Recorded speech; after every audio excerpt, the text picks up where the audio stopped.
जय हिंद दोस्तों, आप सभी का हार्दिक स्वागत है आपके अपने यूट्यूब चैनल में। तो दोस्तों, मुझे एक शेर याद आता है वीडियो शुरू करने से पहले कि मिटाने से मिटते नहीं ये भाग्य के लेख, तू कर्म अच्छा करता चल फिर ईश्वर की महिमा देख।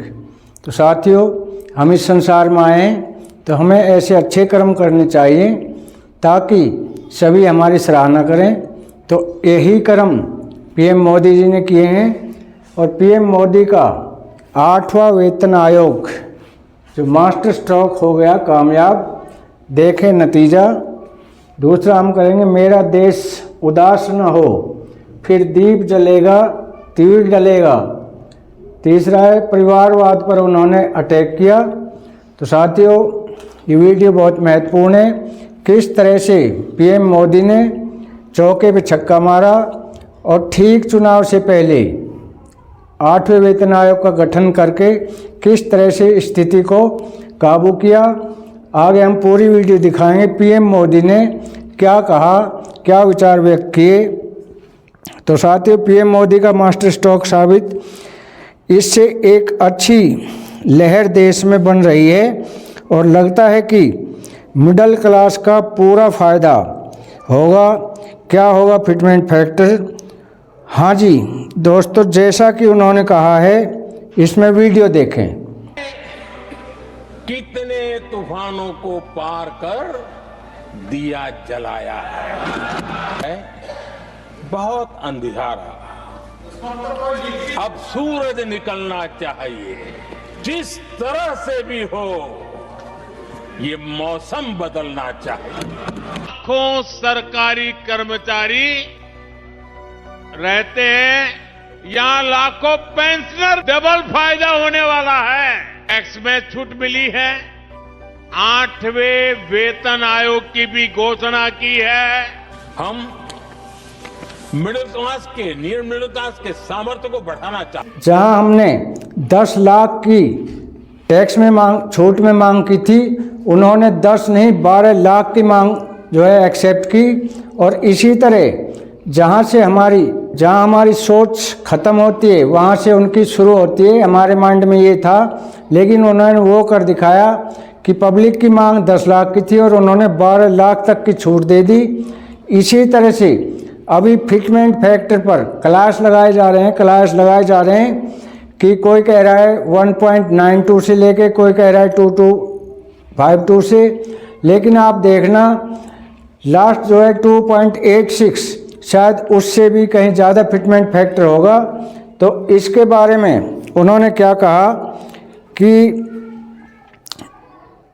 बदल गई आगे आदमी से भारतीय जनता पार्टी की सरकार बनेगी। उन्होंने कहा कि अभी जो टाइम बदल रहा है, लोग समझदार होते जा रहे हैं। और सबसे बड़ी बात कि 26 साल बाद भारतीय जनता पार्टी दिल्ली में अपनी सरकार बनाने जा रही है, ये बहुत बड़ी बात है। अब उन्होंने दावा ठोक दिया है कि मिडिल क्लास के पहिए को गति देनी पड़ेगी। जो मिडिल क्लास का पहिया है वो बहुत धीमे घूम रहा है, उसको गति देनी पड़ेगी। इसलिए उसने मिडिल क्लास को ध्यान में रखते हुए 8वें वेतन आयोग की घोषणा की। और फिटमेंट फैक्टर क्या होगा, कौन कौन क्या क्या करेगा, किसको क्या फ़ायदा होगा, मोदी जी की चाल कौन सी है, उत्तर प्रदेश में चुनाव से पहले घोषणा क्या होगी, सारी चीज़ों के संकेत इसमें मिल रहे हैं। एक एक तार को सुलझाऊंगा। हम सब फौजी हैं, हम इन चीज़ों के बारे में नहीं जानते हैं, लेकिन चीज़ों को समझते हम भी हैं। तो आपके लिए एक ऐसा विशेषण लाए हैं जिसे सुनकर आप कहोगे कि ये सच है। जैसा कि क्लियर था कि बजट में होगी घोषणा और 3 फरवरी को चुनाव प्रचार बंद हो रहे थे जो दिल्ली में। तो उसके बाद मोदी जी ने जब कैबिनेट की बैठक हुई तब भी कुछ भी नहीं बोला इस बारे में। और उसके बाद जब प्रेस कॉन्फ्रेंस हो रही थी तो धीरे से उन्होंने एक चिट पीछे से पास कर दी और जो हमारे कैबिनेट मंत्री है वैष्णव जी, उनको धीरे से बोल दिया कि आप 8वें वेतन आयोग के गठन की घोषणा कर दो। तो उन्होंने 8वें वेतन आयोग की घोषणा कर दी। तो कैबिनेट मंत्री वैष्णव जी ने लाखों करोड़ों केंद्रीय कर्मचारियों को वेतन आयोग का फायदे की घोषणा की और पब्लिक की डिमांड 10 लाख रुपए की थी, जैसे कि मैंने कहा, और उन्होंने बजट की घोषणा में 12 लाख तक की छूट दे दी और मिडिल क्लास को टैक्स में छूट की घोषणा कर दी। तो 2013 में इन्होंने बताया था कि 2013 में 2 लाख रुपए टैक्स पर छूट थी और उसके बाद 2025 में 2 लाख से बढ़ाकर सीधी 12 लाख रुपए तक उन्होंने टैक्स की छूट कर दी। और क्या घोषणा की वो वीडियो देखें। मिडिल क्लास के लिए एक बहुत बड़े हिस्से को टैक्स में इस बजट में 0 कर दिया है।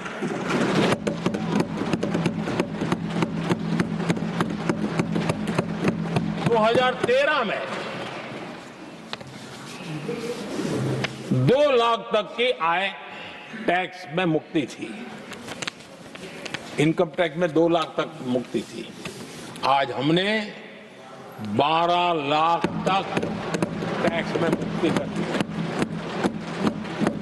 देख सकते हैं कि इस भाषण में पूरा फोकस उन्होंने केंद्रीय कर्मचारियों पर रखा और मिडिल क्लास के ऊपर रखा।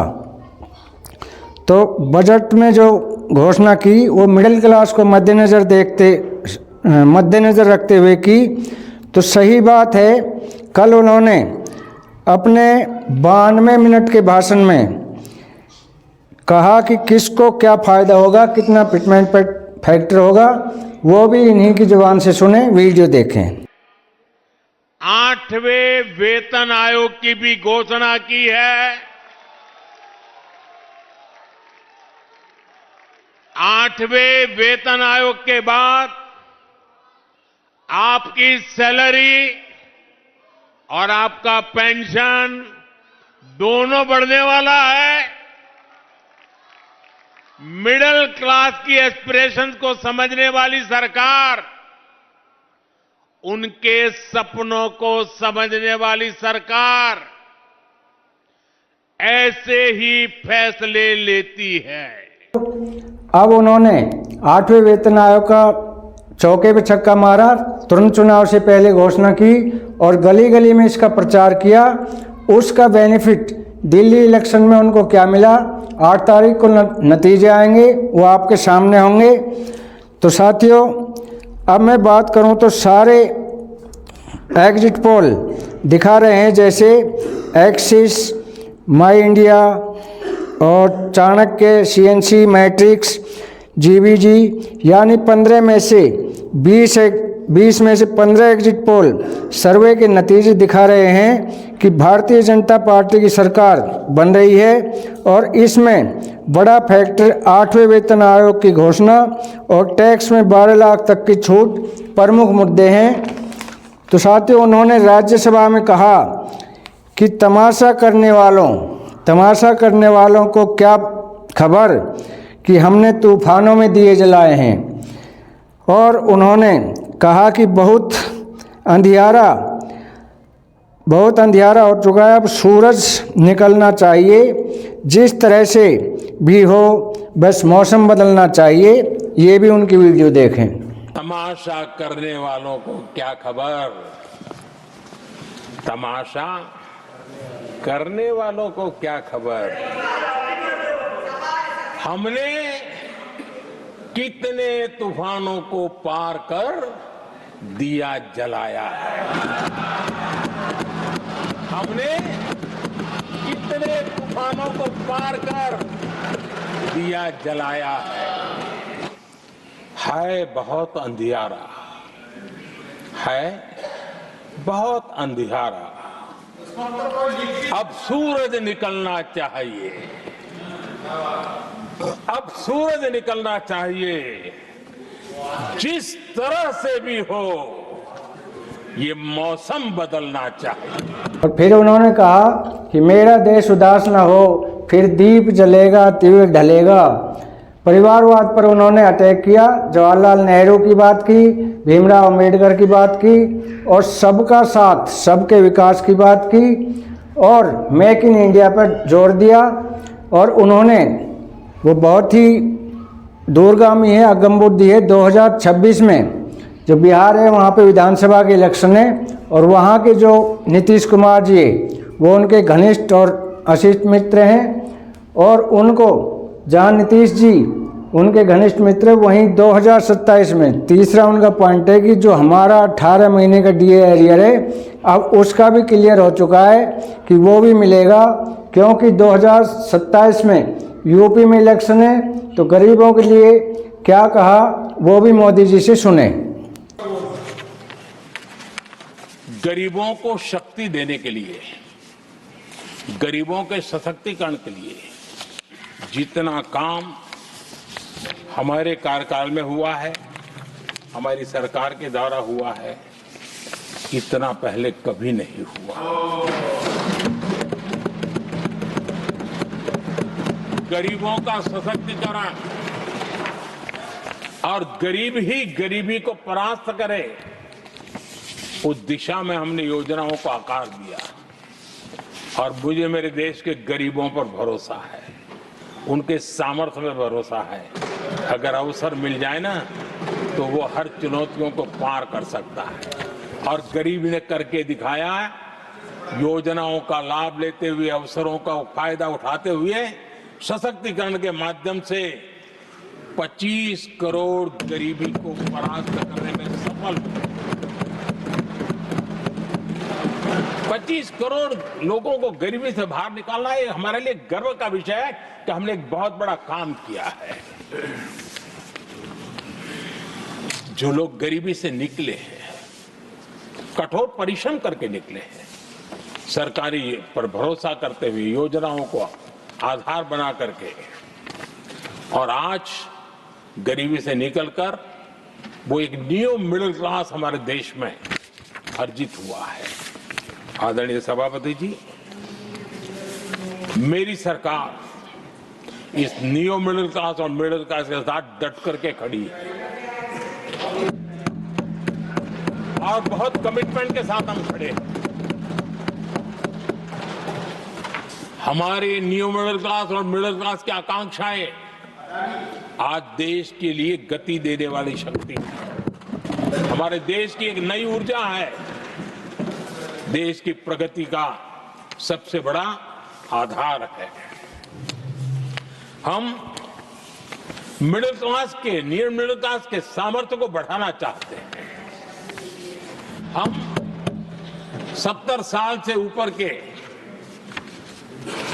किसी भी वर्ग के क्यों न हो, किसी भी समाज से क्यों न हो, उनको आयुष्मान योजना का लाभ देकर के, और उसका सबसे बड़ा लाभ मिडिल क्लास के बुजुर्गों को मिल रहा है। आदरणीय सभापति जी, हमने देश में 4 करोड़ घर बनाकर हमारे देशवासियों को दिए, जिसमें से 1 करोड़ से ज्यादा घर शहरों में बने हैं।